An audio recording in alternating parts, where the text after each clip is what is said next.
Welcome back to my channel. अस्सलाम वालेकुम friends, कैसे हैं आप सब? उम्मीद करते हैं सब ठीक ठाक होंगे और खैर आफियत से होंगे। तो आज की वीडियो जो आपके साथ शेयर करने वाली हूँ फेस पैक के ऊपर है, जो आपके फेस के ऊपर ब्लैक हेड्स वाइट हेड्स को ख़त्म करेगा, स्किन को नेचुरल ग्लो भी देगा।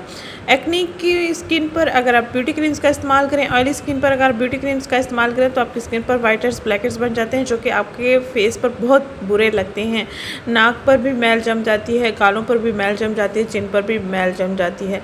तो आपने इस चीज़ से छुटकारा पाने के लिए, चेहरे पर ग्लो लाने के लिए, चेहरे को नीट एंड क्लीन रखने के लिए ज़बरदस्त सी टिप है जो आपसे शेयर कर रही हूँ। ये मैंने ली है ग्रीन टी। ग्रीन टी के अंदर मैं आप 1 चम्मच ग्राम फ्लोर ऐड कर रही हूँ। इन दोनों को हमने अच्छे से मिक्स कर लेना है।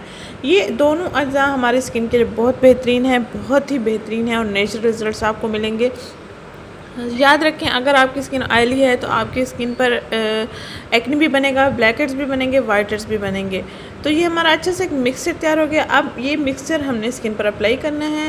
2 मिनट का हमने स्किन पर मसाज करना है, थोड़ी देर के लिए लगा रहने देना है और उसके बाद हमने वॉश कर लेना है। अक्सर लड़कियों के फेस पर जो एक्ने होती है, एक्ने पैनिक होती है, यानी कि पेन करती है। तो आप अपनी स्किन पर अगर मसाज नहीं करना चाहते हैं तो 3 से 4 मिनट आपने इसको स्किन पर लगा रहने देना है और उसके बाद आपने वॉश कर लेना है। एक ही इस्तेमाल के बाद आपको रिज़ल्ट मिल जाएंगे। ऑयल आपका आहिस्ता आहिस्ता से आपकी साफ़ सुथरी होना शुरू हो जाएगी। रोज़ाना दिन में 1 मरतबा लाजमी इसको इस्तेमाल करें। अगर आप रोज़ाना नहीं इस्तेमाल करना चाहते तो हफ़्ते में 2 दिन लाजमी इस्तेमाल करें।